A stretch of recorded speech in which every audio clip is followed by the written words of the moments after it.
grande, es chica, y en general se hace esto de... soy malísima con esto. De porcentual. Bueno, imagínense que acá hay un 100%. ¿Sí? Que se hace esto así de porcentual como para expresarlo. Bueno, hay un 10% de diferencia, hay un 5%, porque es lo que estamos acostumbrados a escuchar, ¿sí? Pero típicamente es esto, es ver la diferencia en relación al valor medido.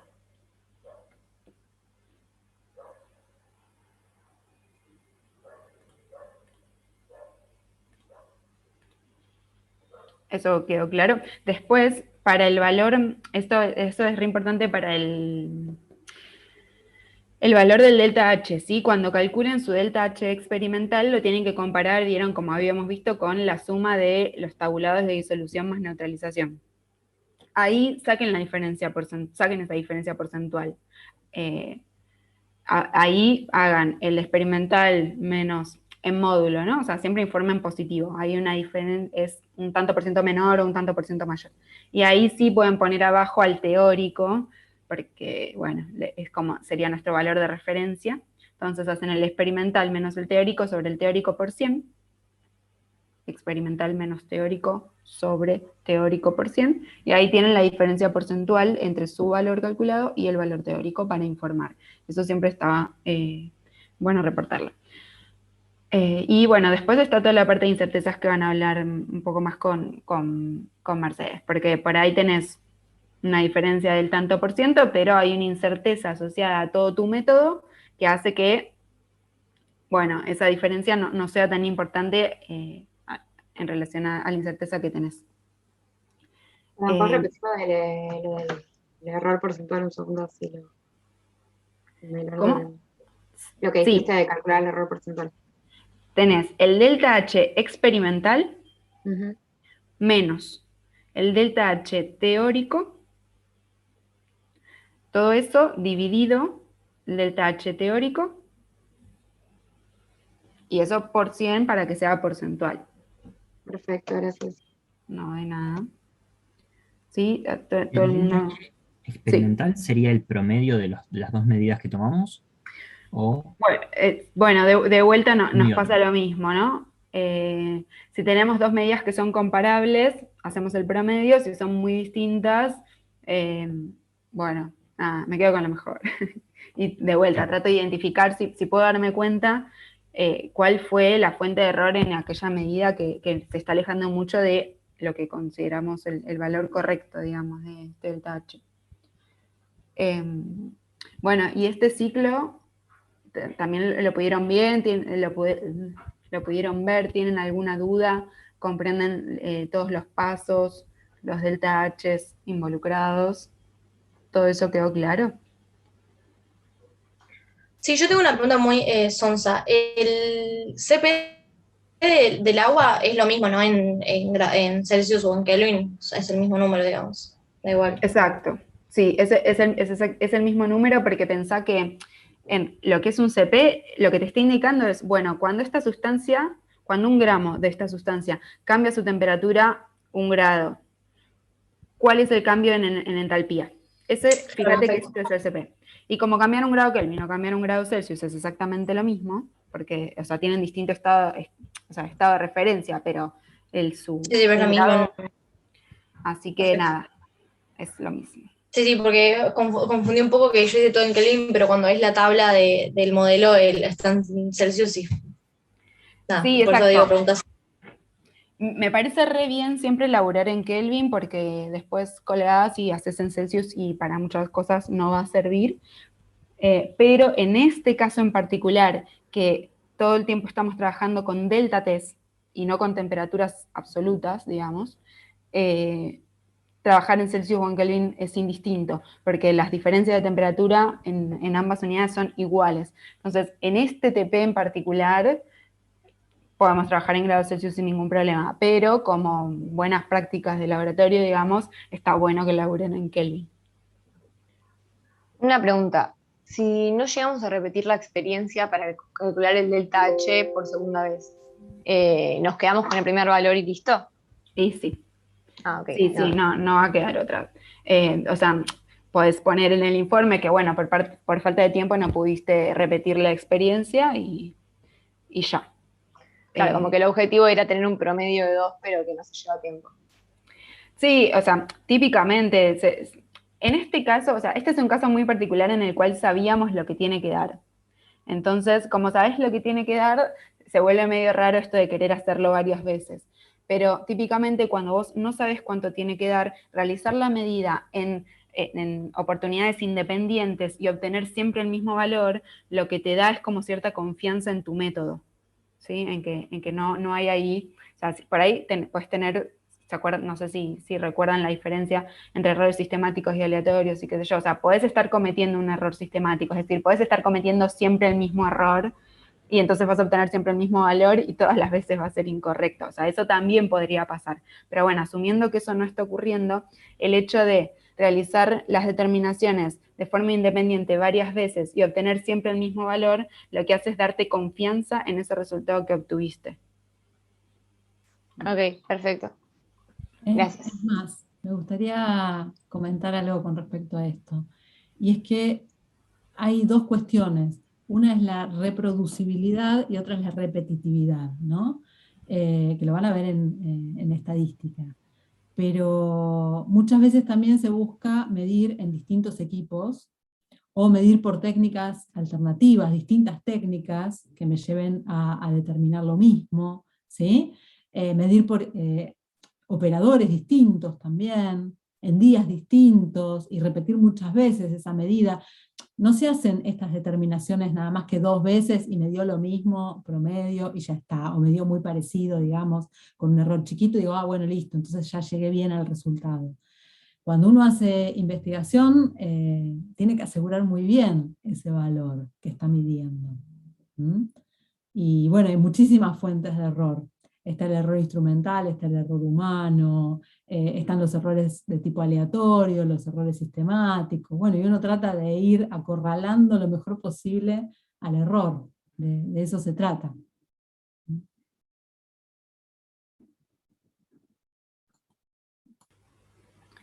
Bien, pero bueno, como siempre les decimos, o sea, nosotros les vamos a contar siempre como esto de cómo se haría en el caso de estar haciendo un proyecto de investigación y qué sé yo, y todo lo que debería ser lo ideal, digamos, pero después estos son TPs y hay un tiempo limitado y ese es el tiempo que hay, y si no se llegó, no se llegó, y se explica y fin. O sea, tengo una sola determinación, tengo una sola determinación, ya está.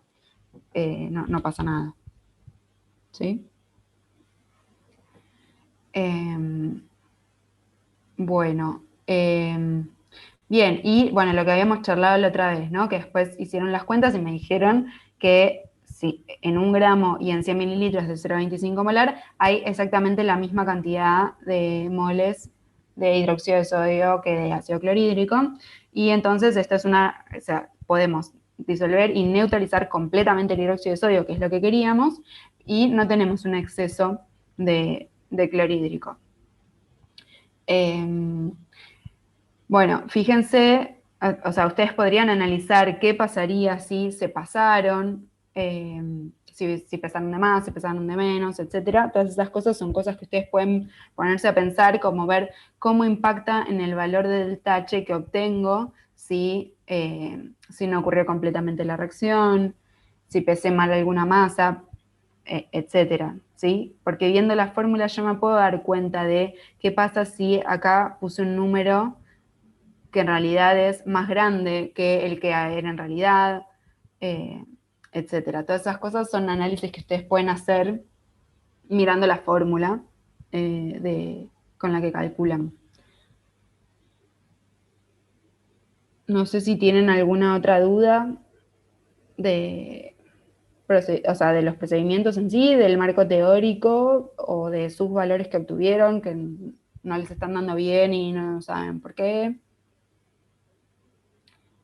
Otra cosa que quería comentar es, bueno, la gente que tenía el agujerito en el termo principalmente, sí vieron cierta caída acá de temperatura con la masa 1, ¿se acuerdan? Calentaban a 60 grados, la ponían en el termo, esperaban a que esté en 50 o por debajo, ahí tapaban, ponían el termómetro bueno y empezaban a registrar en función del tiempo.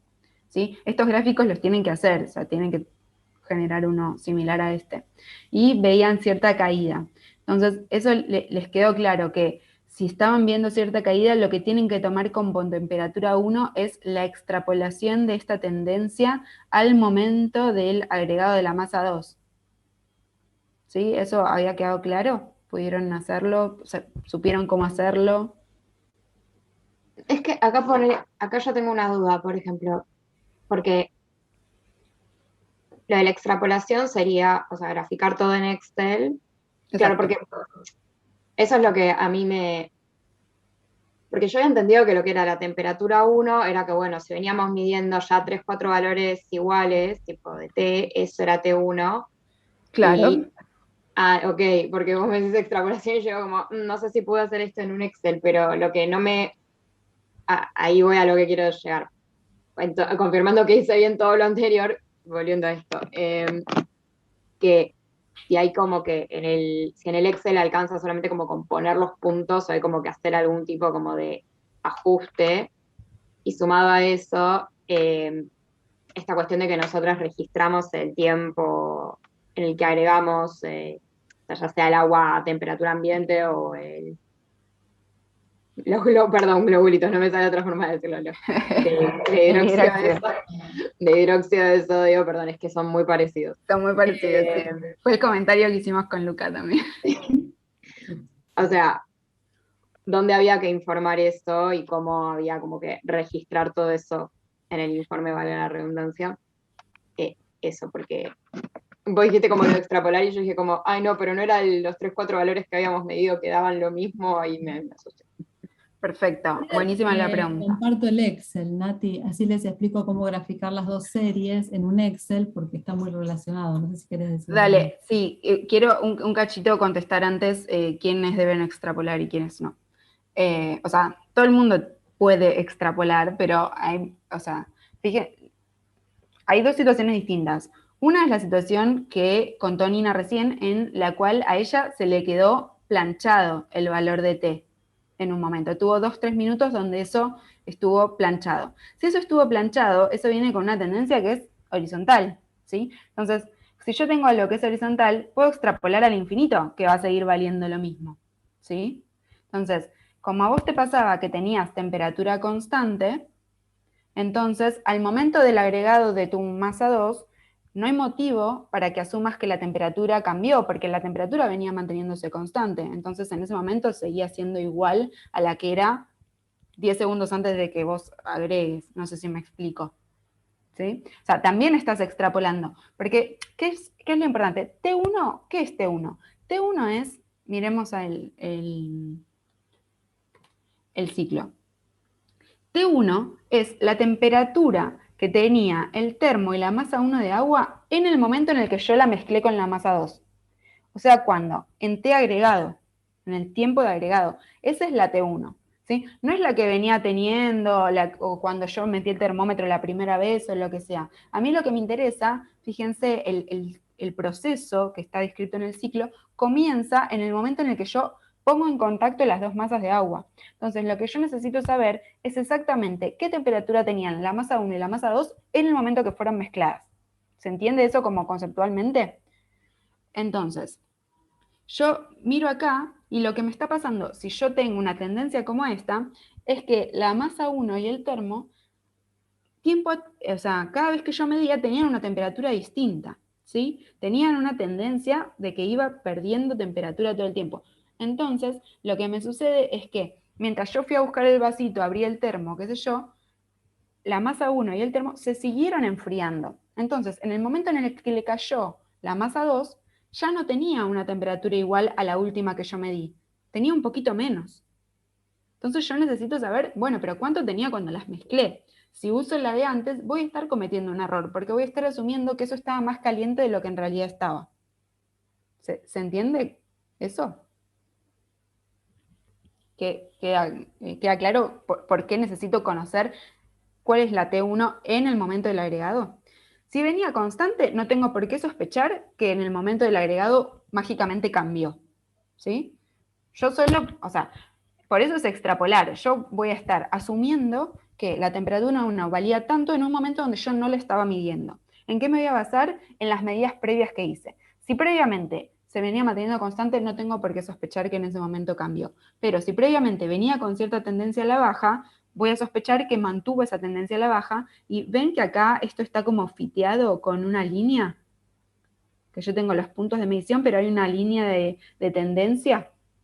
Eso es un ajuste. Y fíjense cómo ese ajuste lo que me está diciendo es, está cruzándolo con el momento del agregado. O sea, está asumiendo que esta tendencia que siga bajando se mantuvo mientras yo estuve preparando para tirarme lo otro. Y entonces, fíjense cómo T1, que está acá determinada, la determina como el cruce entre la tendencia que venía teniendo y el tiempo agregado.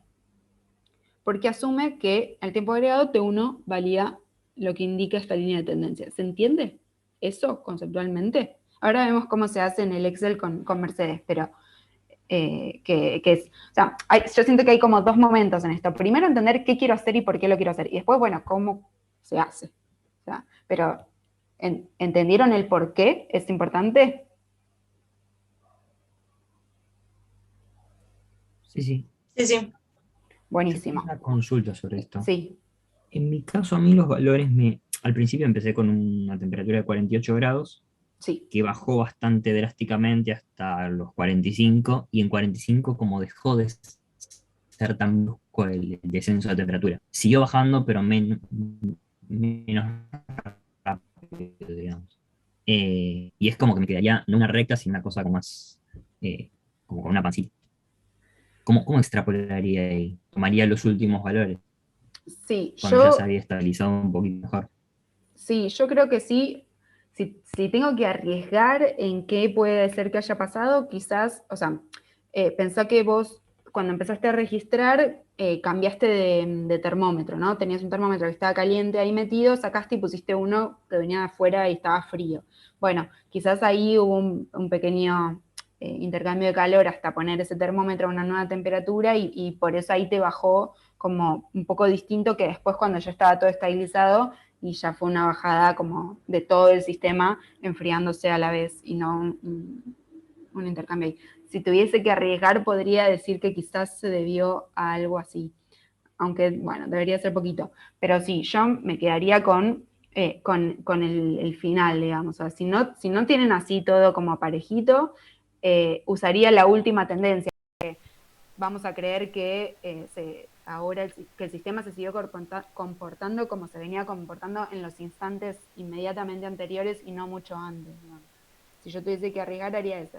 Diría, para mi ajuste, que ahora va a mostrar Mercedes, voy a considerar esta parte donde tiene este comportamiento y descartar el comportamiento inicial. Pero puedo contar lo que me pasó a mí. Sí. Estuve 40 minutos con 50 grados y no bajaba de 50 grados. Hasta.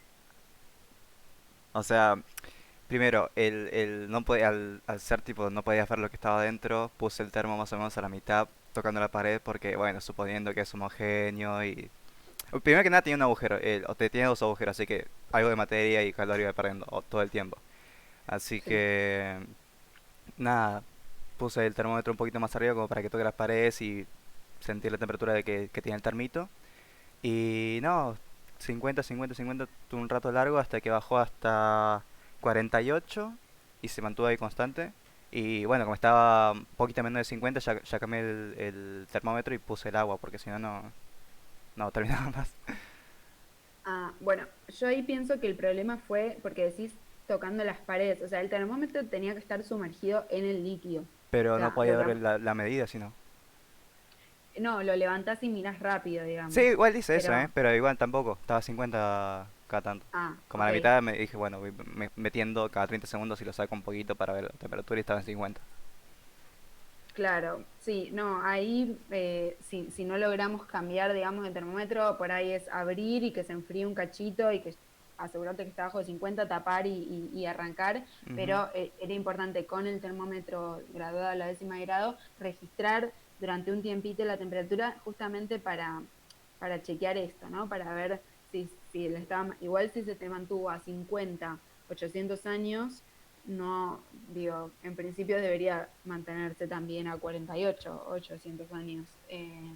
Entonces, bueno, aunque no hayas medido mucho rato, quizás está bien tomar ese 48.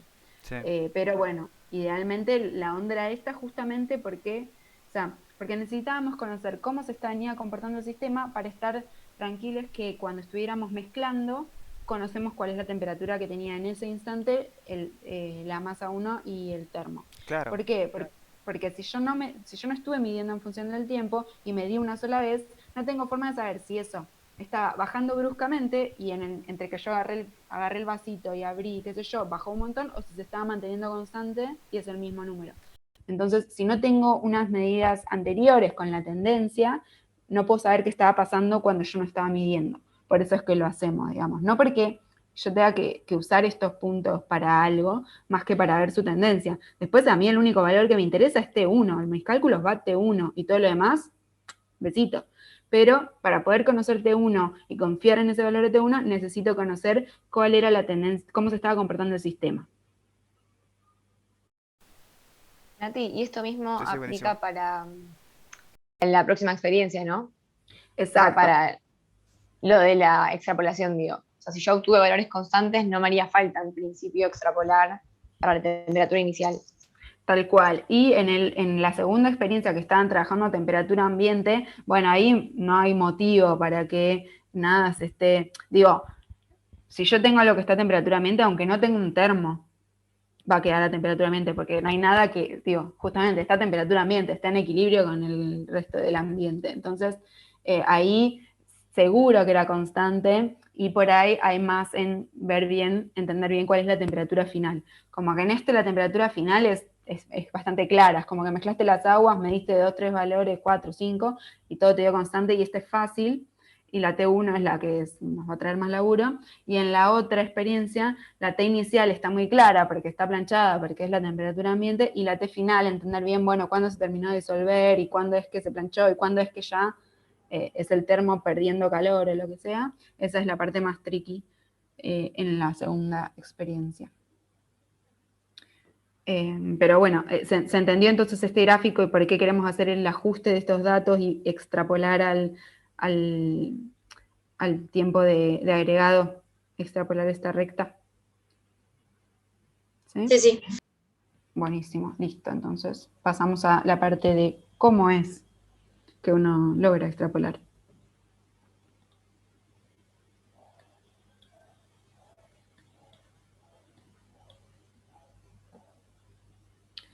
No sé si estás hablando, pero estás muteada. Sí, ahí está, estaba hablando. Estaba hablando y no me escuchaban. Es más, no tienen mi camarita, ¿no? Bueno, no importa, después la pongo. Bueno, ¿ven el Excel? Yo entonces acá tengo mis datos, que podrían ser esto tiempo, y acá temperatura. Póngale que acá tengo tiempo. No sé, en segundos, en minutos, en lo que sea. Y acá tengo algún dato de temperatura.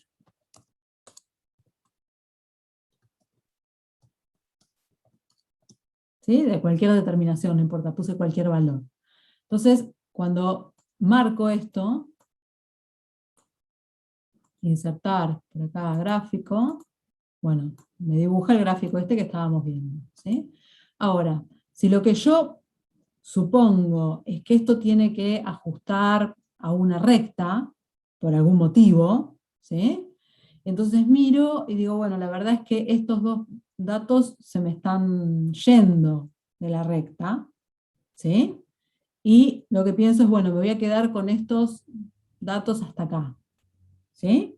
Pero eso lo tengo que definir con algún criterio, ¿no es cierto? Si fuera el caso este del termo, y yo por acá tengo el tiempo del agregado, tal vez lo que me conviene es quedarme con estos últimos 3 puntos y descartar estos anteriores. ¿Se entiende? O sea, lo que yo tengo que tomar es una decisión racional con respecto a algún modelo, con respecto a alguna idea que yo tengo del experimento. Pero una vez que tomo esa decisión, digo, bueno, quiero quedarme con tales datos y ajustar eso a una recta y los otros los quiero descartar. ¿Qué hago en el informe de este trabajo. No puedo simplemente decir, bueno, como estos valores se van, los borro. Informo esto hasta acá. ¿Sí? Porque eso sería poco ético. Si yo medí todo esto, tengo que informar todo lo que medí, pero después tengo que decir, con base a tal modelo, me quedo con tales datos y tales otros los descarto por tal motivo. Ahora, ¿cómo hago esto, por ejemplo, en Excel?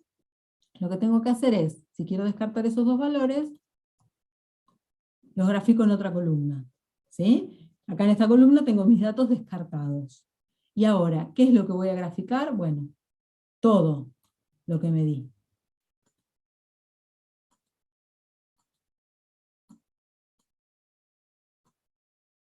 ¿Lo ven? Acá me aparecen estos dos datos que son los que yo voy a descartar finalmente.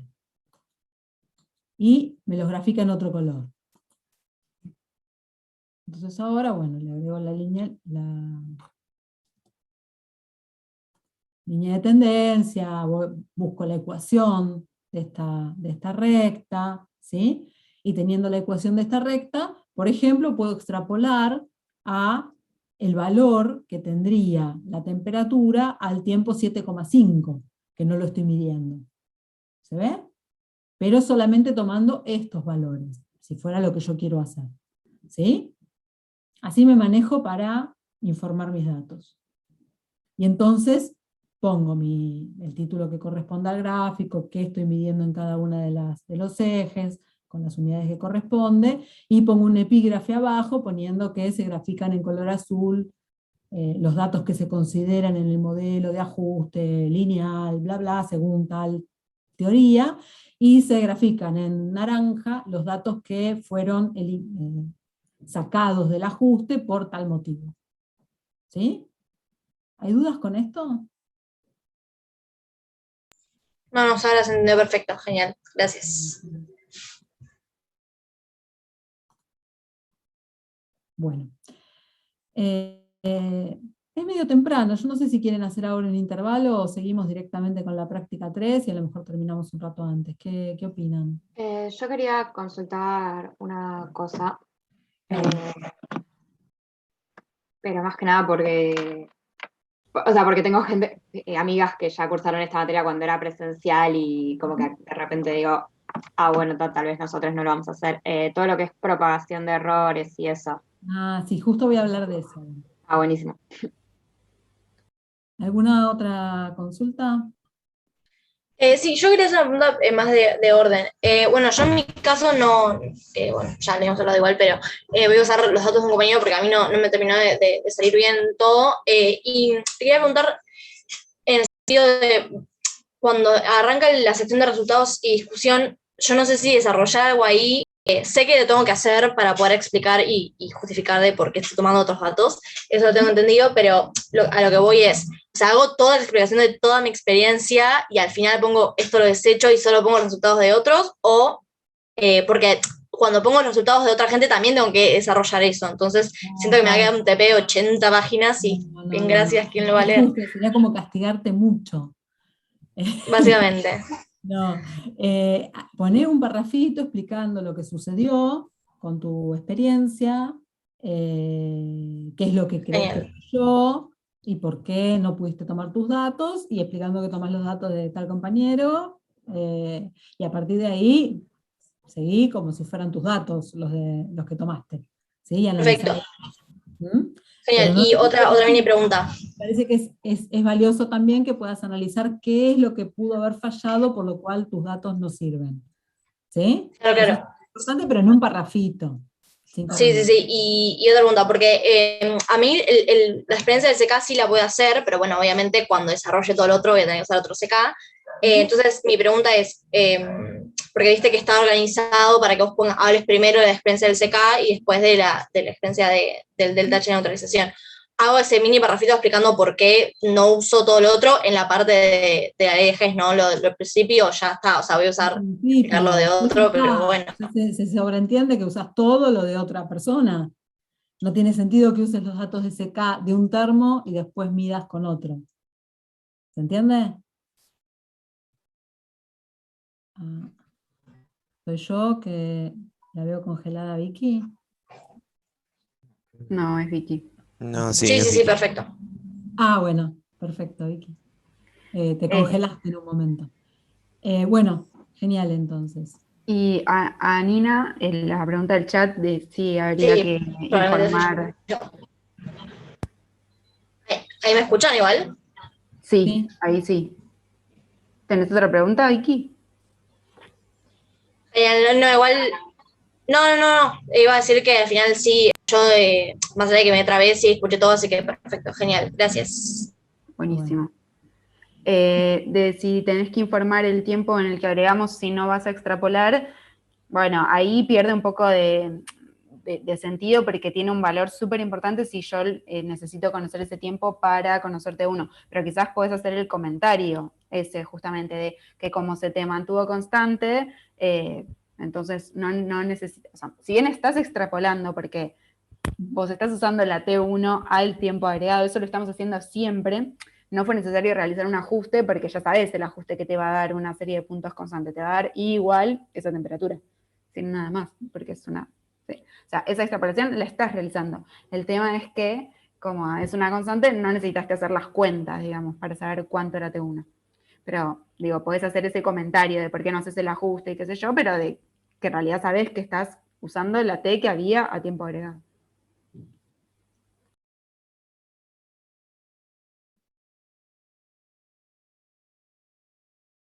Bueno. ¿Quieren que larguemos directamente con la explicación del trabajo del TP3 o quieren hacer un intervalo de 10 minutos? Voten. Yo hago intervalo.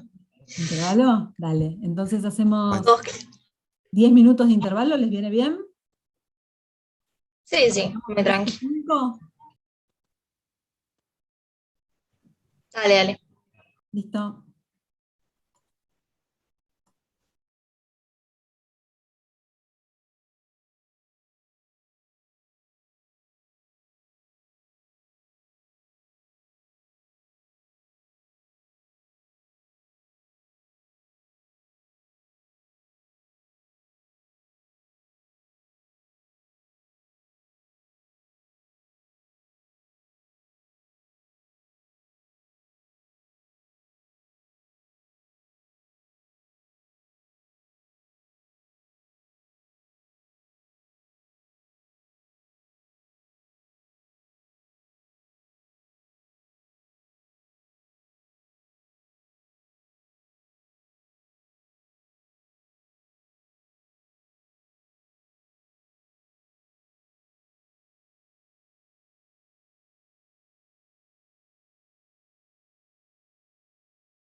Bueno, ¿están por ahí?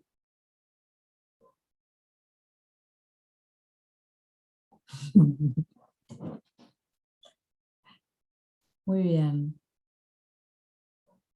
Arrancamos entonces con el TP3. ¿El resto de la gente está viva? ¿Volvieron? Mm, Veo poca cámara.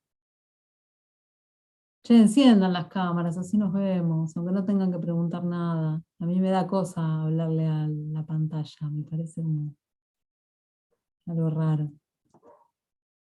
Bueno, arrancamos entonces con el TP3. ¿Mm? Chin, chin, chin. Yo preparé un PowerPoint que ahora no lo encuentro. Espérenme un segundito.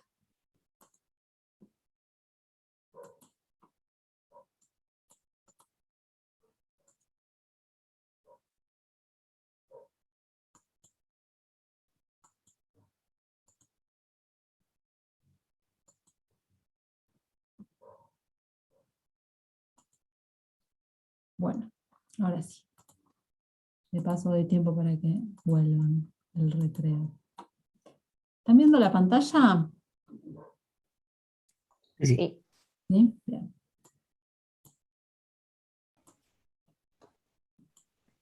Bueno, entonces, en el trabajo práctico 3 vamos a hacer ácido base, y el TP tiene como dos partes. La primera parte, que es la de titulación, de los objetivos los dos primeros, y después de las soluciones reguladoras o BAFAR. ¿Todos pudieron leer la práctica? ¿Están en tema? ¿Repasaron ácido base, la parte más teórica? No, yo por mi lado no. No llegaste. Llegué. Bueno. Perdón, pida mil. No, está bien, son cosas que pasan. Es importantísimo que lo puedan repasar antes del martes. Hoy hacemos como un paneo, pero yo no voy a dar toda la explicación de ácido base, obviamente, porque no nos dan los tiempos, y tampoco es la idea, porque ya la estuvieron. Pero sí tener como bien presente los conceptos que hay que tener ahí, ¿no? Bien. ¿Qué es una titulación? ¿Para qué nos sirve una titulación? No Determinar sirve. una concentración. ¿Cómo? A ver, Daniel. O sea, determinar una concentración de... Para determinar una concentración, correcto. ¿Vos querías decir algo distinto, Vicky? ¿Hablaste o no? No, lo mismo. A partir, o sea, medir una concentración a partir de otra ya conocida. Bien. Es parte de lo que conocemos como química analítica, ¿no? Y dentro de la química analítica, una química analítica cuantitativa, porque yo también puedo hacer una química analítica, analizar, pero en forma cualitativa. Poder decir, bueno, tengo presentes tales cationes, tengo presentes tales aniones, ¿sí? Tal sustancia está, no está. Pero otro tipo de pregunta es poder responderme en qué concentración está determinada sustancia. Y en general, cuando hablamos de titulación, pensamos en química en solución acuosa, ¿sí? Pero no necesariamente el analito, la sustancia que estamos analizando, nuestra muestra, tiene que ser en solución, ¿no es cierto? Yo puedo hacer una titulación de una muestra en estado sólido y pesar mi muestra sólida tranquilamente, y la titulo. También puedo titular una muestra en estado gaseoso, aunque es mucho más raro, pero yo puedo burbujear mi muestra en estado gaseoso, en una solución acuosa, y después titularla. Puede pasar. Bien. Entonces, para poder hacer una titulación, si yo quiero cuantificar, tengo que tener bien en claro cuál es la reacción química que va a estar ocurriendo, ¿no? Para conocer esa estequiometría, que eso esté claro ahí. Y por otro lado, lo que necesito es poder medir muy bien los volúmenes con los que voy a estar trabajando.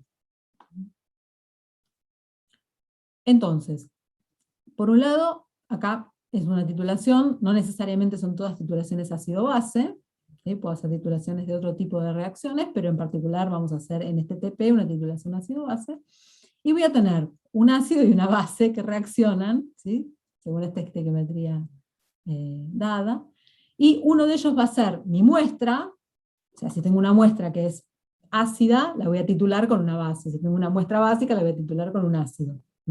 Pero una de ellas va a ser la muestra, y la otra, el otro reactivo, va a ser el titulante. ¿Mm? Bien, siempre voy a colocar el titulante en la bureta. ¿Mm? Y la muestra la voy a colocar en el Erlenmeyer. ¿Sí? Bien, ¿qué es importante acá? Como decía, si yo quiero cuantificar, poder medir muy bien volúmenes, ¿sí? Volúmenes o masas. En el caso de la muestra, como dijimos, por ejemplo, podría ser una muestra sólida y tranquilamente la voy a pesar en balanza, ¿sí?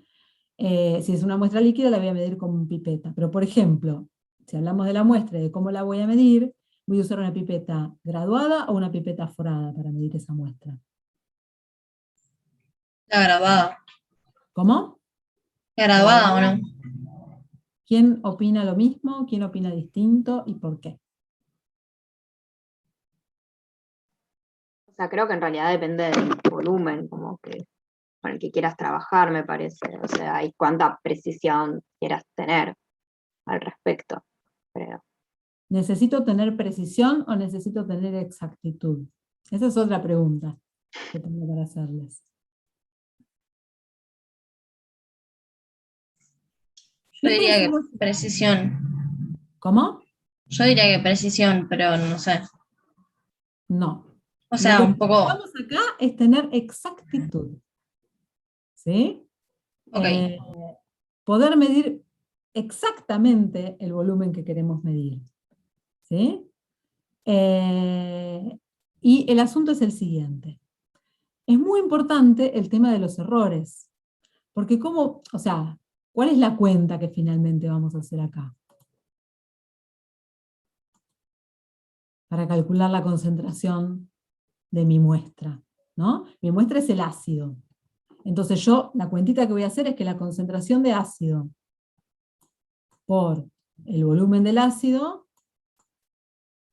es igual a la concentración de la base por el volumen de la base. ¿No es cierto? Y lo que yo quiero averiguar es esta concentración del ácido. O sea que voy a pasar este volumen del ácido dividiendo para acá.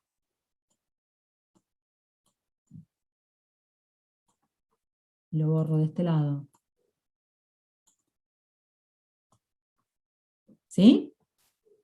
Y ahora voy a tener la concentración de mi muestra, que es, en este caso, ácido clorhídrico. No importa. ¿Sí? Ahora, fíjense, ¿cuál va a ser el error que yo voy a cometer en esta determinación? Y va a depender del error que cometa acá, del error que cometa acá y del error que cometa acá. ¿Sí? Y lo que voy a querer es disminuir todos esos errores.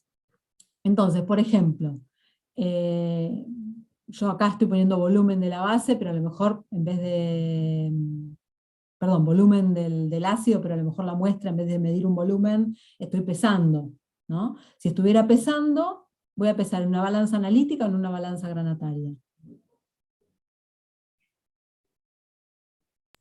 En analítica. En una balanza analítica, ¿sí? En una balanza analítica. Y, por ejemplo, si lo que me dice la técnica es que pese 0,5 gramos, ¿sí? Es importante que pese 0,5000 gramos. Me quedo al lado de la balanza y voy poniendo un granito, saco granito, pongo otro granito, saco 3 granitos, pongo 5 granitos, hasta que llego justo a tener todos estos ceros. ¿Es importante eso? Diría que es más importante el valor en sí, digamos. Es lo más importante el valor en sí. Lo que yo necesito es asegurar que estoy midiendo esto, ese valor, ¿sí? Con buena precisión y con buena exactitud. ¿Se entiende? Necesito las dos cosas, buena precisión y buena exactitud.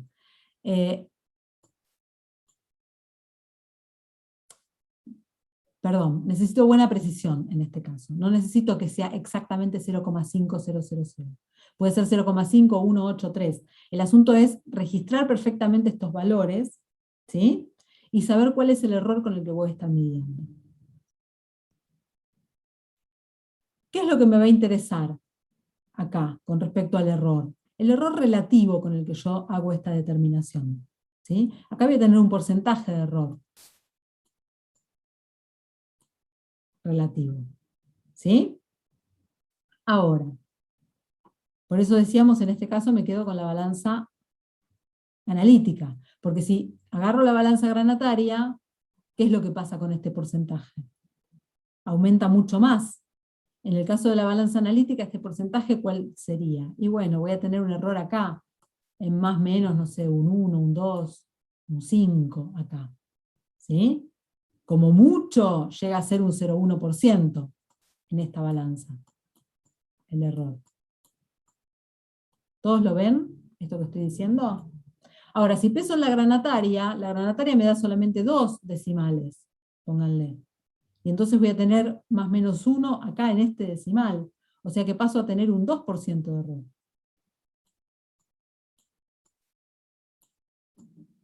¿Ven la diferencia brutal que hay entre elegir una u otra? ¿Mm? Acá ya parto de un 2% de error, y después tengo que ir sumando los errores porcentuales de cada cosa, acá. ¿Sí? O sea que voy a tener un error porcentual bastante alto después en esta determinación. ¿Qué pasa con las pipetas? Me decían la pipeta graduada. Pero el problema con la pipeta graduada, yo en realidad no me interesa, justamente lo que decíamos acá, no me interesa poner exactamente un determinado número, una determinada cantidad. Lo que sí me interesa es asegurar que lo que estoy poniendo es lo que estoy poniendo y que tengo poquito error relativo en esa medida. ¿Sí? ¿Qué pasa con la pipeta graduada? ¿Dónde está el error cuando yo pipeteo? Fundamentalmente.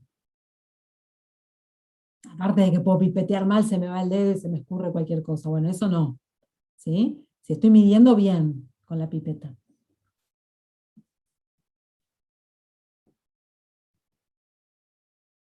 Eso sería el ancho de la marquita.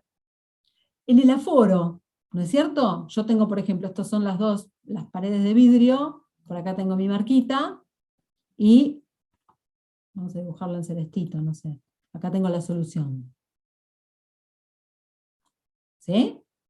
Entonces yo con mi ojo, lo que voy a hacer es tratar de que este meñisco toque la marquita, ¿no es cierto? El aforo. Ahora, ¿cuál es el error que voy a cometer? Y bueno, mi ojo, a lo mejor el error que tiene es más o menos 0,3 milímetros. Pónganle, si tengo buena vista. ¿Sí? ¿Está? Ahora, estos 0,3 milímetros son un volumen cuando esto es grueso, y es otro volumen cuando esto es finito. ¿Se entiende? Cuando yo tengo una pipeta forada, ¿cuál es la gracia de tener toda esta panza acá? Que el volumen, el grueso del volumen, entra en esta panza, ¿no?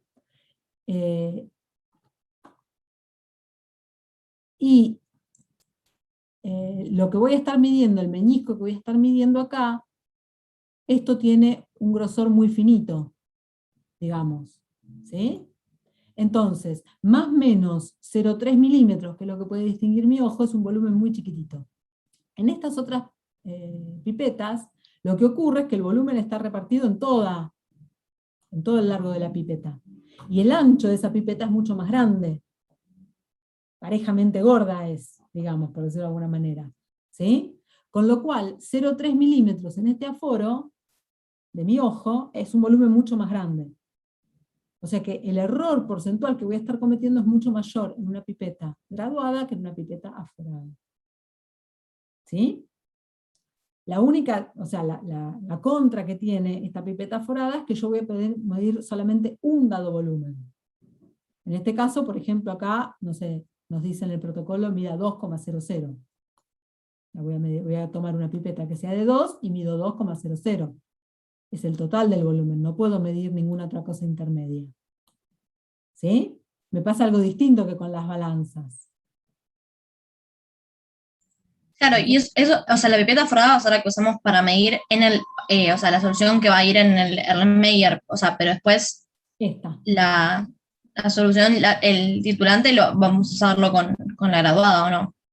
Pero no es pipeta graduada, es bureta. Ah, ok, distinto, La perfecto. bureta.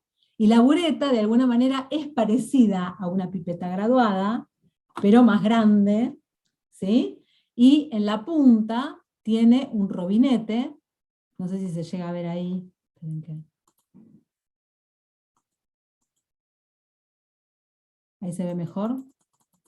En la punta tiene un robinete, esa bureta, y entonces lo que uno hace con la bureta, vean los videos de cómo se llenan, cómo se trabaja, ¿sí? Pero uno llena la bureta, la enrasa en el cero de arriba, y después con el robinete uno abre y hace que vaya goteando lentamente la solución, y se mide el volumen que va descargando hasta llegar a la neutralización, ¿sí? Al punto final de mi titulación. Y ahí sí puedo medir un volumen que puede ser a lo mejor 10,48, ¿está? Pero, porque ahí sí es un volumen desconocido, no va a ser un volumen exacto. ¿Está bien? Y esto sí se mide con bastante buena precisión. O sea, el error es bastante chico, el de la bureta. Pero eso también va a depender de qué bureta esté usando y qué volumen esté midiendo. Después vamos a hablar un poco de eso también. A ver. ¿Qué cuidados tengo que tener con la bureta?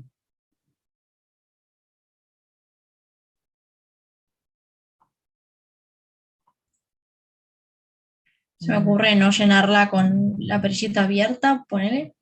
Porque sí, o sea, bueno, obviamente no llenarla primero con el coso abajo porque va a caer todo ahí o puede caer cosas ahí que no vas a poder medir. eh, Qué volumen, si cae algo de volumen en el medio no vas a poder medir qué Ah, no, volumen es. claramente. No, no, no. Uno Y lo después llena con la morís muestra puesta mucho. abajo. Correcto. Después, hay técnicas para llenar la bureta. ¿Sí? Sí, Para empezar, por ejemplo, cuando uno va a cargar esa bureta, tengan en cuenta que vamos a estar cargándola con una base, con hidróxido de sodio. ¿Mm? Y la bureta es alta. Entonces, si uno la va a llenar desde arriba, esto es típico. ¿Mm? Es una cuestión de seguridad súper importante. Y estos accidentes pasan siempre. Van con un vasito, con la solución titulante, que es hidróxido de sodio, a llenar la bureta. Y entonces van a llenar la bureta y miran para arriba y tiran con el vasito del hidróxido de sodio. ¿Mm? Primero, ¿qué es fundamental tener en ese momento? Las gafas y los guantes. ¿Sí? Sobre todo las gafas, porque si se queman una mano va a ser triste, pero si se queman un ojo es mucho peor. ¿Está? Bien. Después, hay embudos, hay embuditos de bureta. Entonces uno pone un embudito y después llena con mucho cuidado, haciendo escurrir por la pared del embudo, ¿sí? No tira así nomás el titulante, y va llenando lentamente la bureta. También para cuidar que no se formen burbujas en la bureta, ¿sí? Porque yo tengo que llenarla de la misma manera en que la pipeta. ¿Vieron que cuando yo lleno la pipeta, si me quedan burbujitas en la pipeta, mido cualquier cosa? Bueno, en la bureta lo mismo. Por otro lado, hay todo un tema con el robinete. En esta zona del robinete, la bureta me tiene que quedar completa, toda completa, el vástago, todo completo hasta abajo, ¿sí?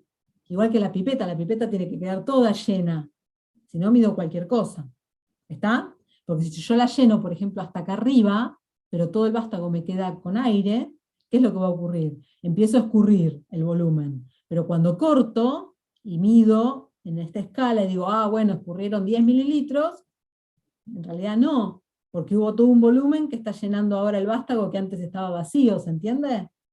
Entonces yo tengo que dejarla toda llena, toda perfectamente llena, y la parte del vástago también, y que no me queden burbujas en ningún lado. ¿Sí? Otra forma de llenarla es desde abajo, de abajo hacia arriba. Incluso muchas veces se llena al principio de abajo hacia arriba, y la lleno como si fuera una pipeta. Pongo, por ejemplo, acá abajo el vasito con el titulante, sumerjo el vástago en el titulante, en el vasito, y desde arriba succiono con la perita, con el robinete abierto. ¿Lo ven? Y empieza a llenarse desde abajo hacia arriba. Y cuando ya lleno hasta 2, 3 mililitros por acá, después sí cierro el vástago y pongo el embudito y la lleno por arriba. ¿Sí? Bien, esa es una cuestión. Otra cuestión es que la bureta tiene que estar enjuagada con el titulante, para poder medir bien. Entonces, lo que hago es cerrar el vástago, el robinete, colocar 1 mililitro, un poquitito del titulante, y inclinar la bureta y rotarla, ir haciéndola rotar en la pileta, ¿sí? Para que esa solución del titulante me bañe toda la bureta por dentro, abro después el robinete y descarto esa solución, y después sí la lleno con el titulante. ¿Sí? Esto de la misma manera que cuando medían con el espectrofotómetro, que tienen la cubetita, y está bueno, cada solución nueva que van a medir, enjuagan con la solución antes y después llenan la cubeta y miden. Porque si me quedó esa bureta apenas húmeda, porque imagínense que en un turno anterior la usaron, después la lavaron con agua, puede quedar húmeda con alguna gotita de agua, con alguna cosa, y me diluye el titulante. Y yo necesito saber exactamente la concentración de ese titulante. ¿Sí? Entonces, ¿qué es importante con respecto al titulante? Conocer esa concentración. ¿Cómo la conozco, esa concentración? Y porque es una solución que preparé. ¿Sí? Yo fui y pesé, por ejemplo, las lentejas de hidróxido de sodio, calculé, hice el cálculo de cuánto tengo que pesar para preparar una solución, no sé, 0,1 molar de hidróxido de sodio, ¿sí? Fui y lo pesé. La llevé a volumen en agua, lo disolví, lo llevé a volumen en agua, ¿sí? Y tengo ahí esa solución que digo es 0,1 molar de hidróxido de sodio. Ahora, por haberla pesado nada más, ¿yo estoy segura de que es 0,1 molar de hidróxido de sodio? Por ejemplo, para que sea 0,1 molar de hidróxido de sodio, ¿cuánto tendría que haber pesado? El hidróxido de sodio es 40 gramos mol, ¿sí? Peso 4 gramos en 1 litro. Peso 4,00000. Bueno, a lo mejor no, a lo mejor peso algo un poquito distinto. ¿Sí? Pero más allá de eso, con ese número, tampoco estoy segura, porque se me pudo haber hidratado. Vieron que se hidrataba un montón el hidróxido de sodio, ¿no? Entonces, ¿cómo estoy segura de ese valor? Bueno, lo que tengo que hacer es otra titulación, que eso no lo vamos a ver ahora, lo van a ver en analítica los que sigan química, pero hago otra titulación con un ácido, en este caso con alguna sustancia que yo pueda pesar, y que no sea higroscópica, y que tenga un montón de condiciones, que se llaman patrones, ¿sí? Entonces uso un patrón para poder titular también, a su vez, esta solución de hidróxido de sodio que voy a usar como titulante. ¿Sí? La voy a valorar, en este caso se llama. Entonces yo voy a valorar esta solución y le voy a dar un factor. Un título y un factor. ¿Sí? Entonces, esta solución va a ser, por ejemplo, 0,1 molar de hidróxido de sodio, y el factor, imagínense que lo tengo anotado, es 0,993. ¿Qué significa esto? El factor tiene que ser siempre cercano a 1. Es cuánto me estoy alejando de este valor nominal de la concentración.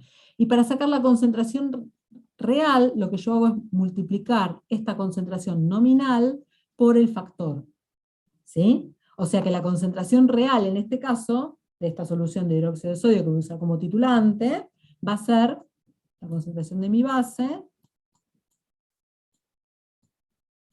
0,0993. ¿Correcto? Es casi 0,1, pero no es 0,1 molar. ¿Está? Este factor puede ser un poquito mayor que 1, un poquito menor que 1. Y muchas veces uno prepara estas soluciones, las tiene como titulantes preparadas, y las valora, hoy que las prepara, las usa, mañana a lo mejor puede usar el mismo factor, y lo sigue utilizando. Imagínense en un laboratorio de rutina, de control de calidad, ¿sí? en la industria, pero ya a ciertos días, si ya pasaron 3 días, por ejemplo, tengo que volver a valorarla, porque puede haber cambiado ese factor. ¿Por qué se les ocurre que puede cambiar, por ejemplo, el factor de una solución de hidróxido de sodio? Eso no era por la disolución del del dióxido de carbono del aire en agua. Por ejemplo, ¿sí? Es uno de los factores, es ese. Otros de los factores podría ser que si la tengo, no sé, en vidrio, me esté disolviendo un poquito la sílica, ¿no? Del vidrio, y esté reaccionando con algo, ¿no? O sea, no tengo que tenerlo en un frasco de vidrio. Ese sería el corolario. Pero bueno, puede haber varios factores por los cuales ese título vaya modificándose en el tiempo. Entonces no necesito tirarla a la solución, simplemente la valoro otra vez. Y uso ese nuevo título. Bien.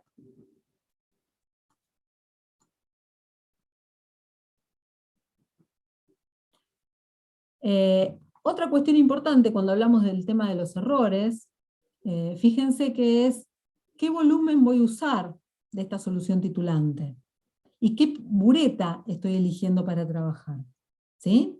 Porque, por ejemplo, en este caso estábamos poniendo 2 mililitros de la muestra, pero yo ya sé, no sé, íbamos a titular un vinagre, yo ya sé que el vinagre tiene más o menos un 5% de ácido acético, porque me lo dice la etiqueta del vinagre que compro comercialmente.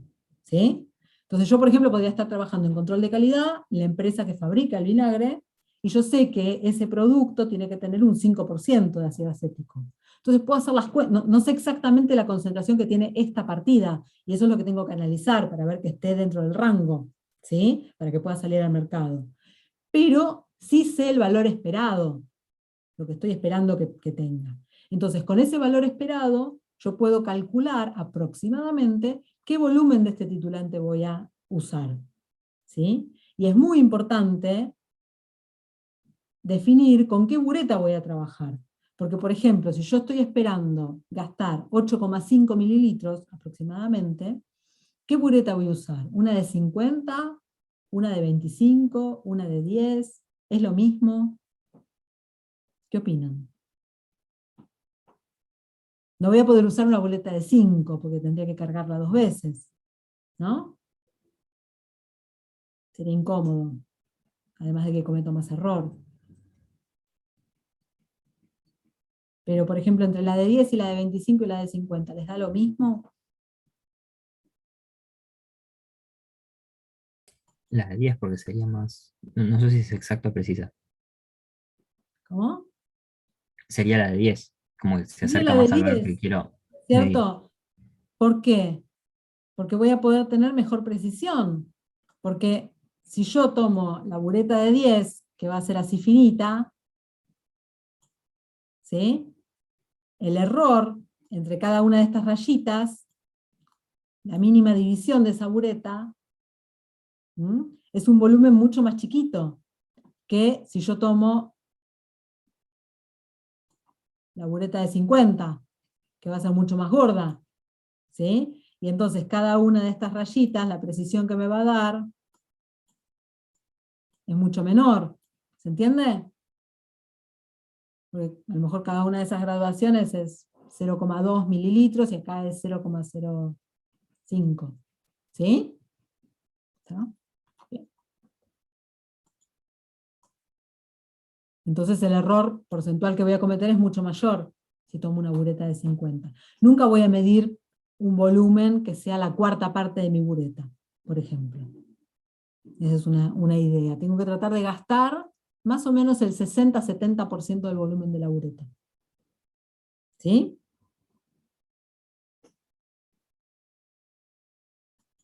Bien. Y fíjense, ahora que estamos hablando de estas cuestiones, bueno, como decíamos, el error que vamos a cometer con la pipeta, no, lamentablemente lo borré, lo voy a tener que volver a escribir. Teníamos que la concentración del ácido por el volumen del ácido era la concentración de la base por el volumen de la base, ¿no? Entonces vamos a estimar más o menos cuál es el error de esta técnica. Cuando yo estoy midiendo la concentración de la base, esta, ¿qué error tengo? Por ejemplo, si les puedo dar el factor con 3 decimales.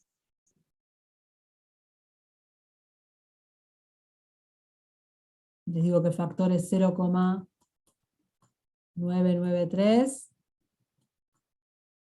más menos 0,001.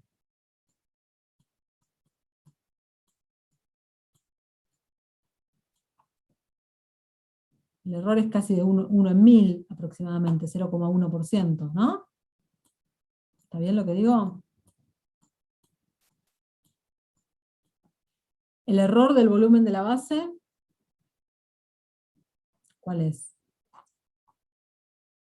Por ejemplo, ahí tengo que ver la bureta, qué error tiene esa bureta, ¿no? La mínima graduación de la bureta, y el volumen que voy a escurrir.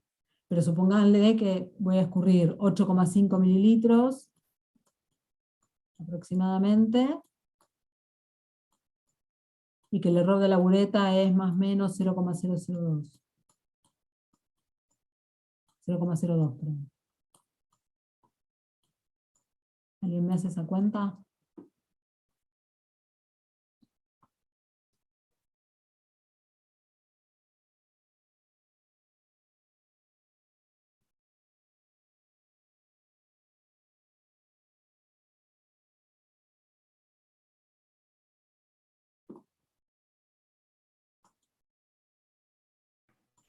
Puede ser que sea un error de un porcentaje de 0,2 aprox también, más o menos. O estoy. A ver. Sí, 0,24 me dio. Perfecto. Sí, genial. Entonces esto es 0,2%, pónganle. ¿Sí? Y el volumen del ácido lo estoy midiendo con esta pipeta aforada. Estas pipetas aforadas hay de distintas clases. Hay clase A, clase B, ¿sí? Y eso depende del proveedor. Yo cuando voy a comprar esas pipetas, busco de determinada calidad. Y cambian mucho el precio también, pero vienen certificadas, ¿sí? Entonces, puede ser que para una pipeta de 2 mililitros aforada, tenga un error de más o menos 0,01 por aforo, por ejemplo. O 0,01 en total.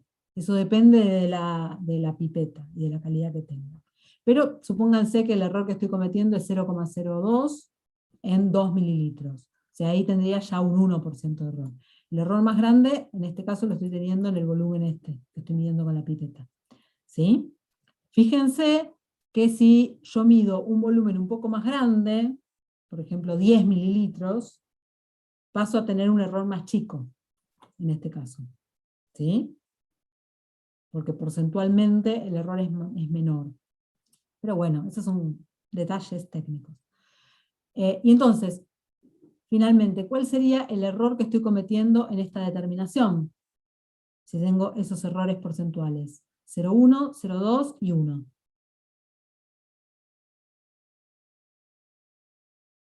¿Se acuerdan que cuando yo tenía multiplicación y hacía arrastre de errores, sumo esos errores relativos para tener el error relativo de esta medida? ¿Sí? ¿Eso lo saben? ¿Lo vieron? No, a mí no me, o sea, no me suena haberlo hecho. Bueno, para hacer arrastre de error, ¿sí? Ahora no llego a tiempo a explicar todo esto, después si puedo o les paso algo para que lean, o lo cuento en el labo si tenemos un ratito. Cuando uno quiere saber cómo arrastrar los errores, mide distintas cosas, y después saber eso cómo va a repercutir en lo que estoy calculando, cuando tengo multiplicaciones o divisiones, es fácil, porque directamente miro los errores relativos que estoy cometiendo en cada una de esas determinaciones, y puedo sumar estos errores relativos, y ese va a ser el error relativo en la medida. ¿Sí? O sea que en este caso el error relativo va a ser del 1,3%, porque se suman todos esos errores. ¿No? Yo cometo un errorcito acá, otro errorcito acá, otro errorcito acá, y todo eso se suma en la incerteza de lo que estoy calculando. ¿Sí? Entonces el error relativo en este caso va a ser de 1,3%, que es relativamente chico, no es un error tan grande, un 1%. Ustedes, por ejemplo, una de las cosas que pueden hacer es ver en la práctica de termo, ¿sí? Que no hace falta que lo hagan para el informe, háganlo ustedes como para ustedes nada más, pensar que el mayor error va a estar en el delta T que miden en el termómetro, ¿sí? Porque la balanza analítica, cuando por ejemplo pesan las lentejitas de hidróxido de sodio y demás, les da un valor y ese error es relativamente chico. Pero el error grande, el error relativo grande es el delta T que miden en el termómetro, porque es un delta T relativamente chico lo que están midiendo, no es una variación de temperatura enorme, ¿no? Entonces ahí pueden pensar cuál es el error relativo que están cometiendo, y ya eso, cómo les va a incidir en el error que después tienen en el CK, por ejemplo. ¿Por qué tenían variaciones de, no sé, un 20% en el CK? 10%, cuando lo hacían por duplicado. ¿Sí? En parte es porque, bueno, a lo mejor la pericia, el trabajar, etc. Pero en gran parte es porque ya el método tiene mucho error. ¿Mm? Bien. No entra la parte de errores en el informe. Lo estoy diciendo simplemente porque me parece que es algo importante. Que siempre que hacemos cualquier disciplina experimental tenemos que lidiar con el error. ¿Mm? Bien.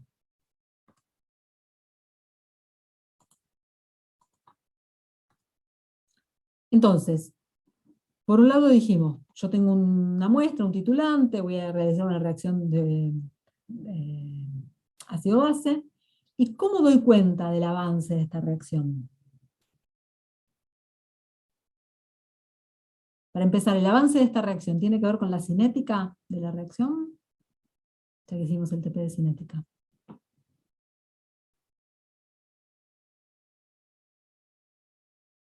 No, porque en principio sería rápido. O sea, tiene que ver con el volumen que vamos agregando de a poco.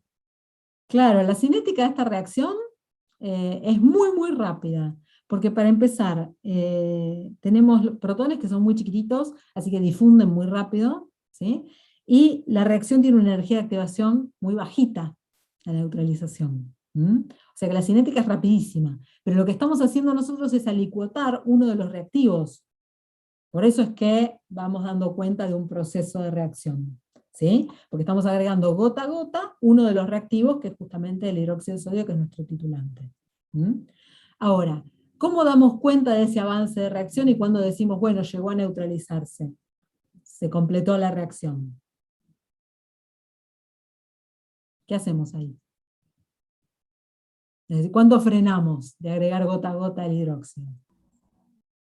Y ahí, bueno, depende, o sea, casi siempre en las titulaciones se usa un indicador y cuando vemos un cambio de color, en un cambio mínimo tiene que ser porque ya si es un cambio medio grosero, te pasaste bastante de volumen. Un cambio mínimo de color te va a indicar que estás en el punto de equivalencia de la titulación. Genial, ¿sí? Entonces, en este caso vamos a usar como indicador fenoftaleína. ¿Qué es la fenoftaleína? Un ácido débil, ¿sí? Pero la particularidad que tiene es que la forma protonada y deprotonada de la fenoftaleína tienen distinto color. Entonces, cuando vemos un diagrama de especiación de esta fenoftaleína, que es un ácido débil, ¿se acuerdan de estos diagramas de especiación, no es cierto? ¿Qué va a ocurrir? Acá, en este valor, ¿ven mi mouse? Acá en este valor tengo el pKa, en este caso cercano a 9 de la fenoftaleína. ¿Sí?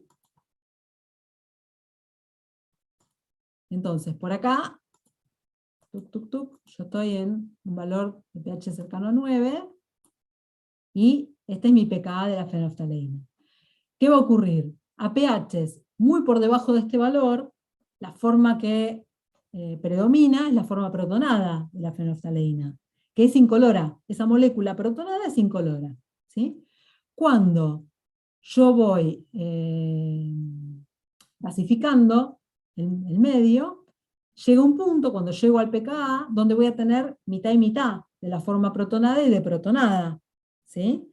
Y cuando sigo aumentando el pH del medio, lo que va a prevalecer es la forma deprotonada del indicador. O sea, acá tengo HIN, porque la fórmula es muy complicada de la fenolftaleína, no la voy a escribir, pero in, ¿sí?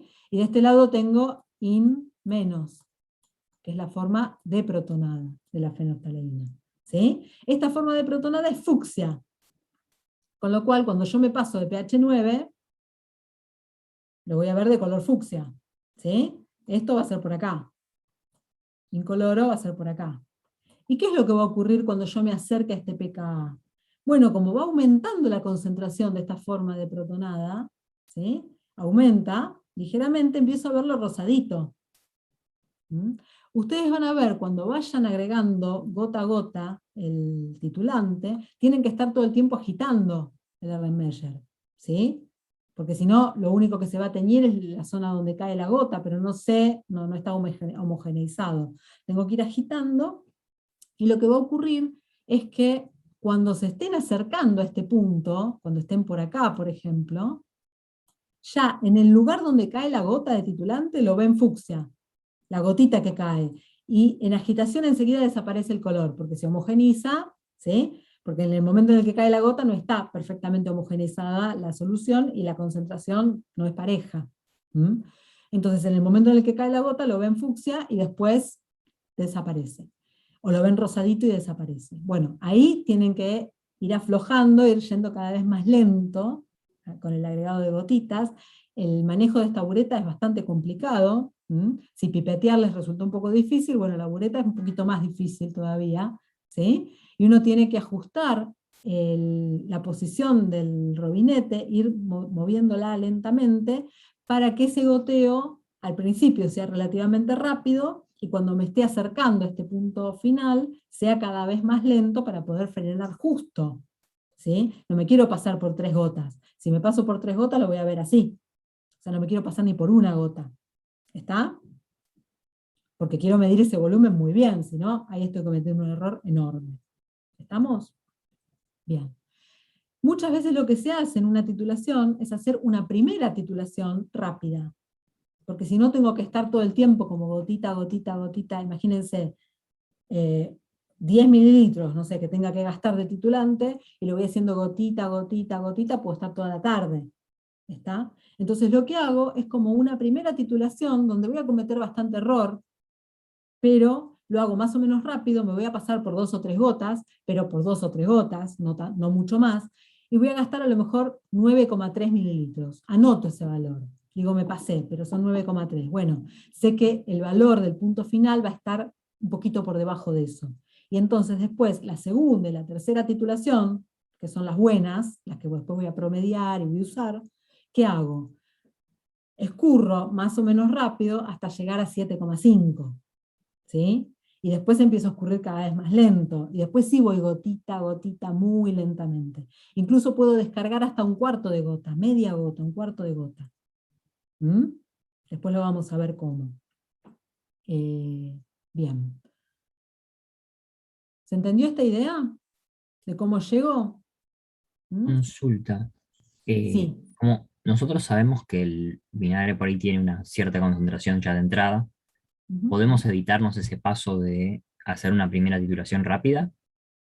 Mira, uno, por ejemplo, si ya sabe, como vos decís, qué concentración, podés calcular ese volumen, y entonces sí, escurrir más o menos rápido hasta, vos calculaste que son 8,5, escurrís más o menos rápido hasta 7, 7,5, y después vas más lento. Sí, sí, tranquilamente se puede.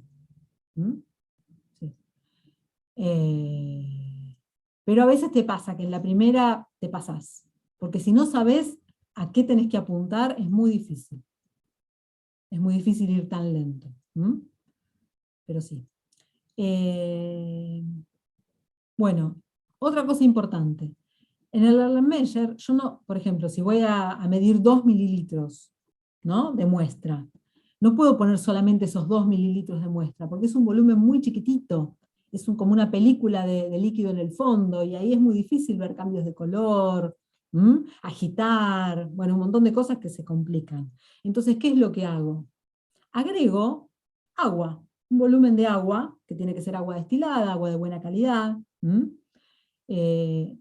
y en la guía les dice agregar 50 mililitros de agua. Esos 50 mililitros, vieron que cuando les dicen medir la muestra, dice 2,00, la tengo que medir bien, con pipeta forada. Ahora, estos 50 mililitros yo los puedo medir con probeta, sin ningún problema. Y si en vez de 50 pongo 53, da lo mismo.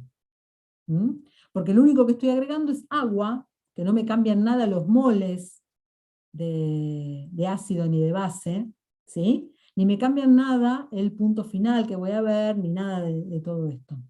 ¿Se entiende?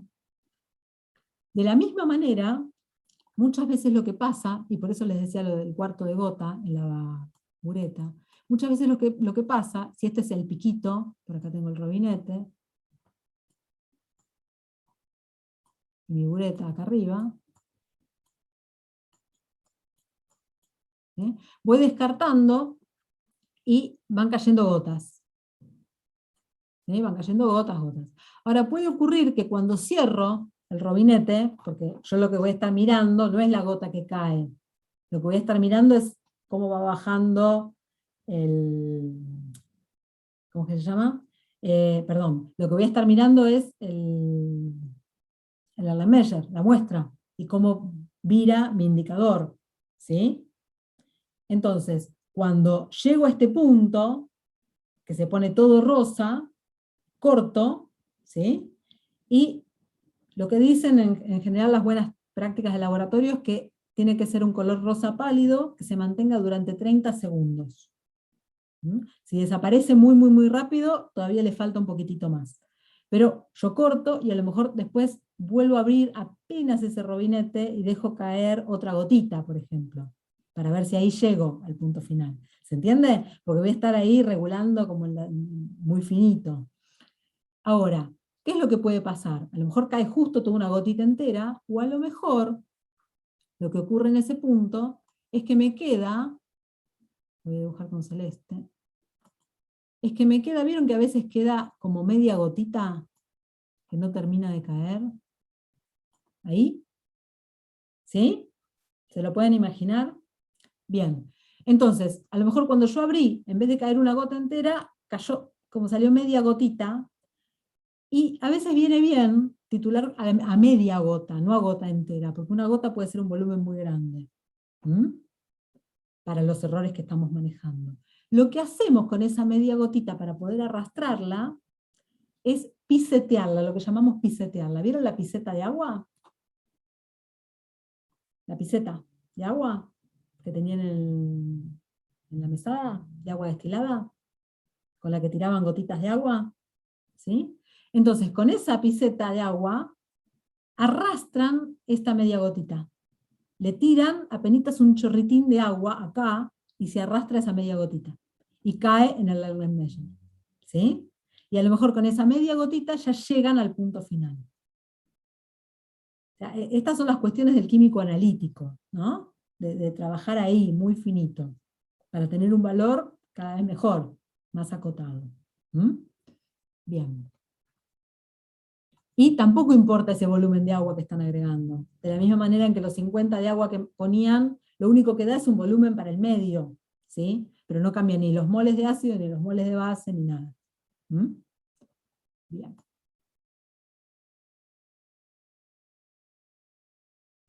Pregunta. ¿Siempre voy a poder usar fenolftaleína como indicador para cualquier titulación ácido-base?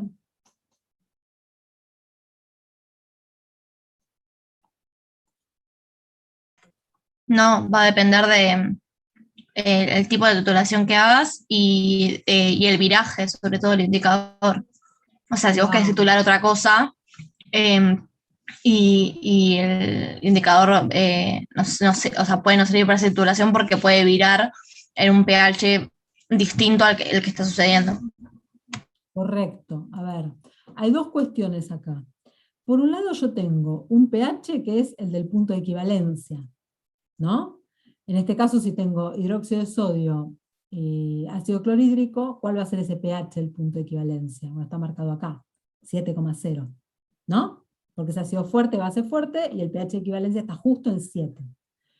Entonces, si yo graficara pH en función de lo que voy agregando, el hidróxido de sodio, puede ser moles equivalentes de hidróxido de sodio o mililitros acá de hidróxido de sodio, ¿no? Voy agregando gotita a gotita, ¿sí? ¿Y qué es lo que va a ocurrir? El pH al principio es un pH ácido, el del ácido clorhídrico, ¿sí? Depende de la concentración de esa solución, pero arrancará, no sé, en 1 y pico, y va subiendo, pero va subiendo muy lentamente al principio, y llega un momento en el que pega un salto brutal, cuando estoy muy cerquita de este punto de equivalencia, ¿no? Y después sigue un pH bastante básico, porque lo que tengo es un exceso de base. ¿Están todos de acuerdo con esta curva de titulación? ¿Sí? Bien. Lo que yo necesitaría es entonces algún indicador que vire cerquita de este valor, de 7. O sea que este pKa del indicador esté en 7. ¿Lo ven?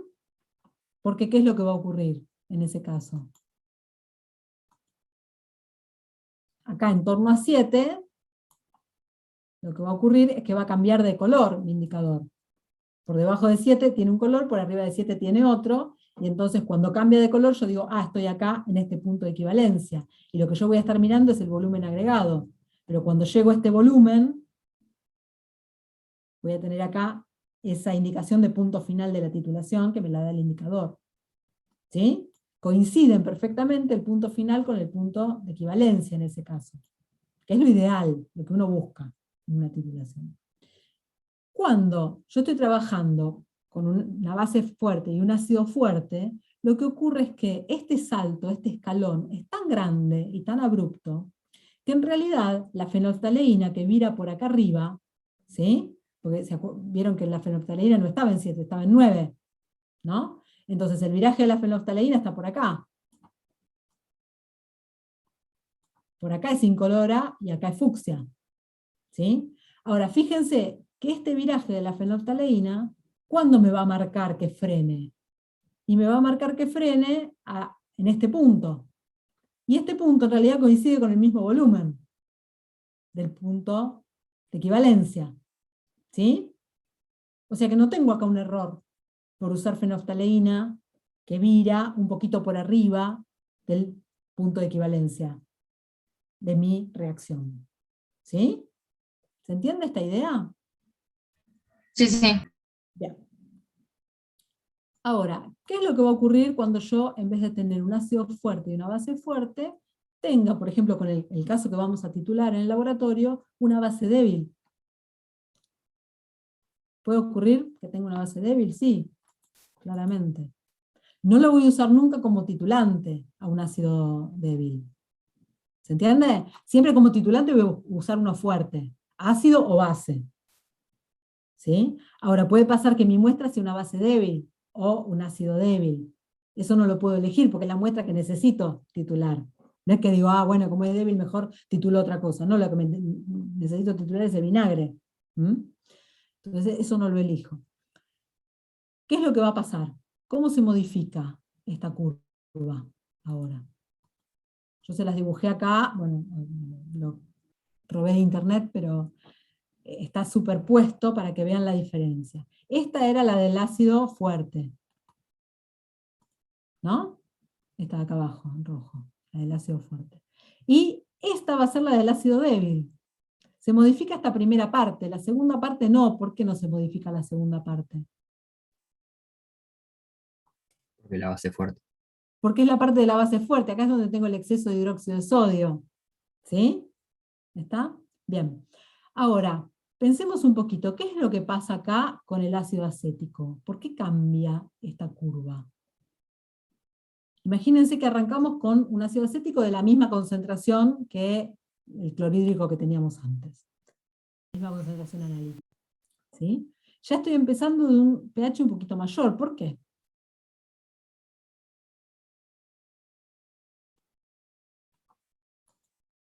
O sea, es un ácido más débil, entonces Porque el es un pKa ácido está más más alto. débil. Entonces, en parte no está disociado. ¿Sí?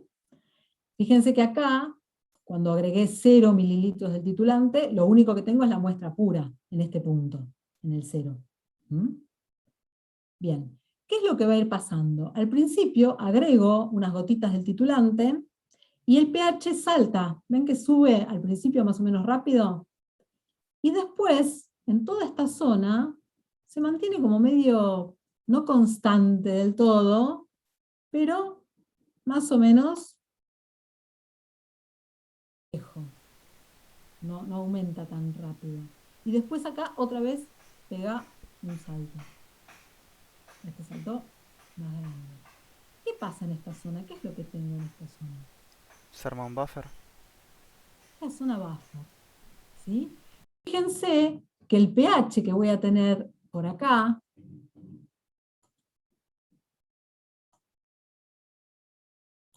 ¿cuál va a ser este pH? ¿Qué valor esperan para ese pH? Sería El pKa del acético, ¿no? O sea, si el pKa del acético está por acá, en 4,75, una cosa así, bueno, esa zona más planchadita que ven ahí, es la del, va a estar cercano a 4,75, que es la donde se genera el buffer. ¿Por qué se genera un buffer? Si yo estoy poniendo acético, ¿cuál es el par ácido-base conjugado que me genera este buffer? O sea, hay acetato y acético al mismo tiempo, ¿Y por qué se forma acetato? por la neutralización con la base. Claro, porque estoy agregando esta base, se va neutralizando y se me va formando este acetato, que se va formando como producto de la reacción. ¿Sí? Pero al principio tengo muy poquito acetato, entonces no funciona como buffer, cuando agregué las primeras gotitas del hidróxido, ¿no? Pero después, enseguida, llego a un punto en el cual tengo una concentración apreciable de este acetato ya formada, y entonces entre el acético y el acetato me forman el buffer. ¿Mm? Y me regula en toda esta zona.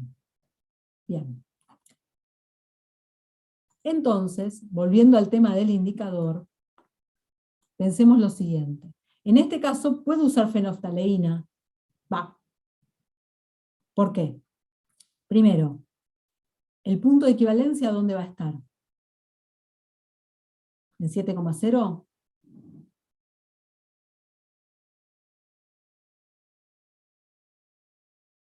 Ya no necesariamente está en 7,0 porque tengo un ácido débil y una base fuerte. Entonces ese punto de equivalencia va a estar a un pH mayor, ¿no es cierto? O sea que bueno, por un lado, me estoy corriendo hacia un pH un poco mayor, o sea que me estoy acercando más al pKa de la fenoftaleína, si se quiere, ¿sí? Entonces, en ese sentido iría bien. ¿Y qué más?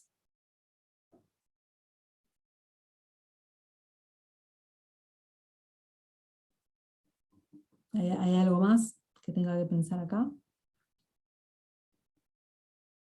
No, yo tendría que mirar, bueno, cómo es toda esta curva, ¿no? Para asegurarme que entra bien, pero bueno, evidentemente si me lo están dando con el protocolo es porque lo puedo usar, ¿sí?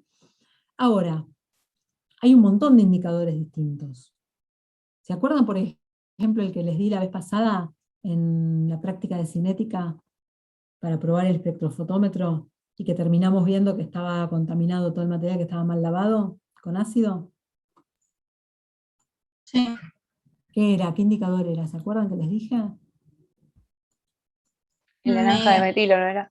Naranja de metilo. Bueno, entonces les traje el ejemplo del naranja de metilo, que ya lo vieron la vez pasada y que vieron que pasa de naranja a rojo, ¿sí? Es este, naranja de metilo, ¿sí?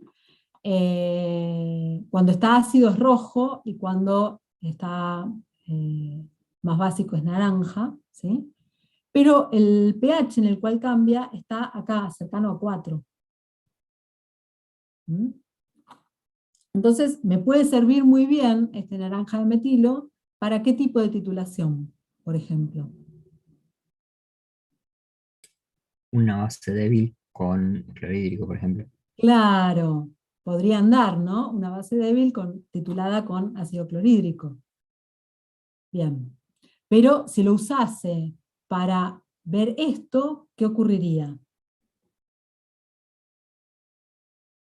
Lo que voy a ver es que a lo mejor al principio, ¿sí? En el punto inicial de mi titulación, lo tengo rojo, el indicador, y ya agrego 2 o 3 gotitas y empiezo a ver que se empieza a poner y gradualmente, ¿no? Porque imagínense, por ejemplo, si esto va a virar en esta zona, este indicador, ¿sí? Vira en esta zona, y entonces lo voy a tener rojo por acá, al principio, ¿sí? ¿Qué es lo que va a pasar? Si vira en toda esta zona. Lo tengo rojo acá al principio, y se empieza a poner rojo más claro, naranja oscuro, naranja cada vez más clarito, naranja, como que cada gotita que va cayendo cambia, pero muy gradualmente el color. ¿Cuándo freno? Es algo tan gradual que me van mostrando como un degradé de toda la paleta de colores, desde el rojo hasta el casi amarillito, ¿sí? ¿Lo ven? Y va variando desde la gota 2 hasta la gota 23, que por acá. ¿Se entiende? Varía, varía, varía, varía, y acá se estabiliza. A partir de acá se estabiliza en amarillito, y digo, bueno, corto acá. ¿Qué hago? ¿Sí? Y en realidad me di cualquier cosa, porque esto no está ni cerca del punto equivalente. ¿Estamos? Sí, sí, perfecto. ¿Sí? Bien. Entonces es súper importante elegir bien el indicador.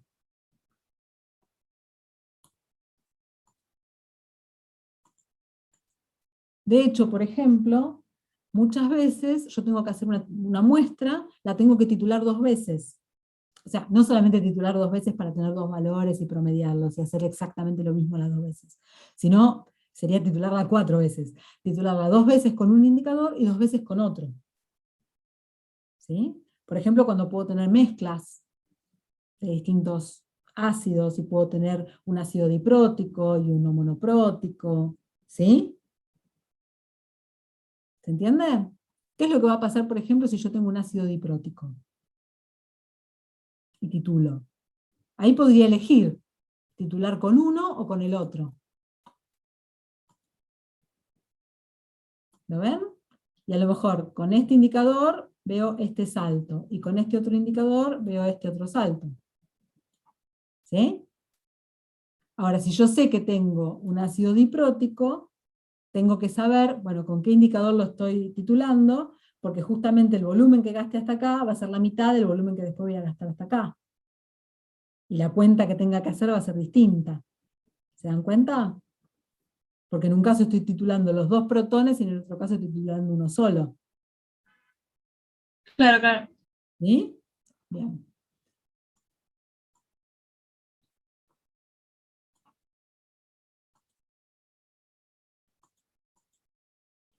Bueno.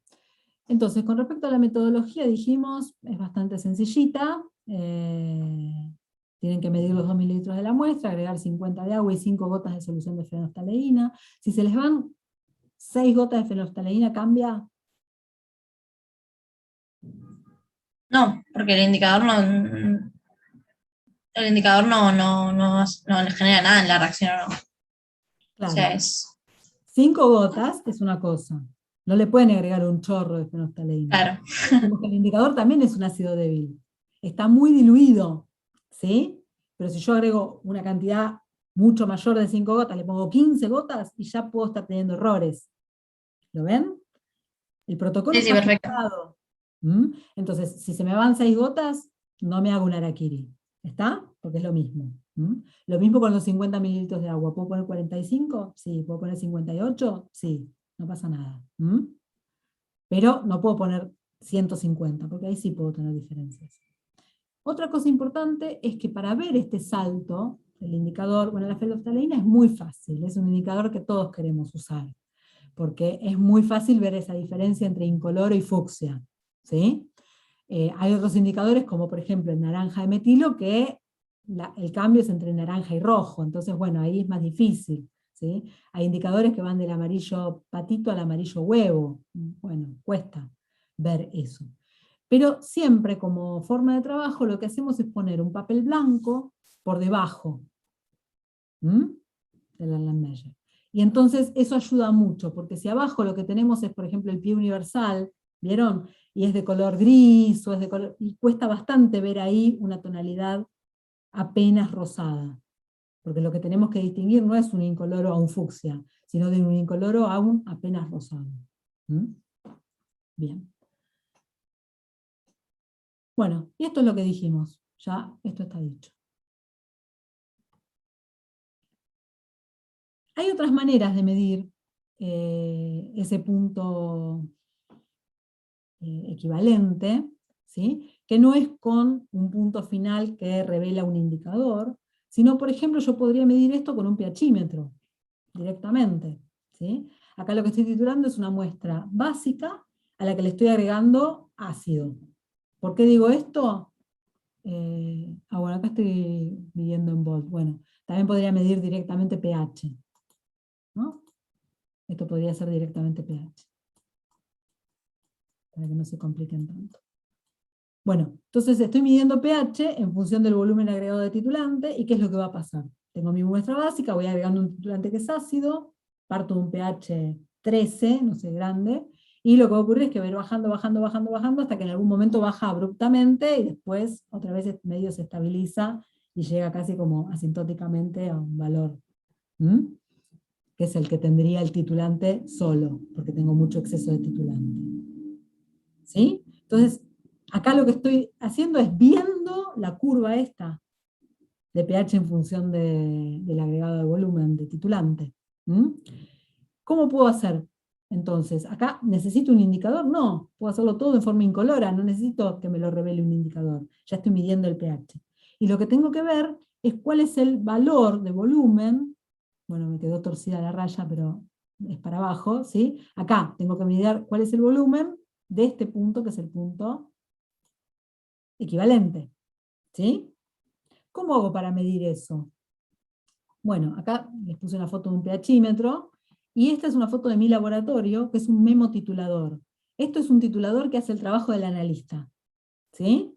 Uno pone la muestrita acá, le pone el electrodo, y acá tiene botellones con el titulante, y lo que hace este equipo es ir agregando gotas de titulante, y mide el pH, ¿sí? Y solito va midiendo el pH, hace toda esta curvita, y solito te detecta el punto en el cual tiene que frenar el agregado del volumen de titulante, y te hace la cuenta de qué concentración tenía tu muestra. Miren qué lindo. ¿Y cómo hace esa cuenta? ¿Cómo se trabaja con estos valores? Bueno, lo que conviene es hacer, esta sería el que dice 1, el gráfico que dice 1, es la primera derivada, y este gráfico que dice 2 es la segunda derivada de estos valores, ¿sí? Fíjense, si yo hago la derivada, ¿qué es lo que estoy haciendo? Viendo esta pendiente, ¿no? O sea, acá al principio cuánto mide esta pendiente, y después cómo se va modificando esta pendiente en el tiempo. En cada punto, yo en cada punto puedo hacer la derivada de esta curva, ¿no? Y fíjense qué es lo que pasa con la derivada cuando llego a este punto, el equivalente. Se hace casi menos infinito, ¿no? ¿Lo ven? Sí, sí. Y después, una vez que me pasé, otra vez vuelve a aumentar. Entonces fíjense que la derivada hace esto, baja de golpe y después vuelve a aumentar. ¿Sí? Y si hago la segunda derivada, bueno, también acá tengo, la segunda derivada sería la derivada de esta, ¿sí? Acá tengo un valor ligeramente negativo, acá tengo un valor negativo cada vez más grande, acá tengo un valor bastante negativo, casi infinito, menos infinito, ¿sí? Pero fíjense que justo en este punto tengo un quiebre, a partir del cual acá me daba negativo, y a partir del cual acá empieza a dar positivo. Y acá me da casi infinito, ¿sí? Y después positivo, pero cada vez más chico en valor absoluto. ¿Ven? Entonces justamente lo que veo en la segunda derivada es este salto, esta discontinuidad tan grande. Y a partir de eso puedo calcular este valor donde se produce ese salto, como el volumen, ¿sí? Volumen B, que es el que voy a tomar para mis cálculos. ¿Está? Bien. Esto no es lo que vamos a hacer en el labo, pero está bueno que sepan cómo se hace. Porque sí se hacía antes, cuando teníamos los laboratorios más extendidos, ¿sí?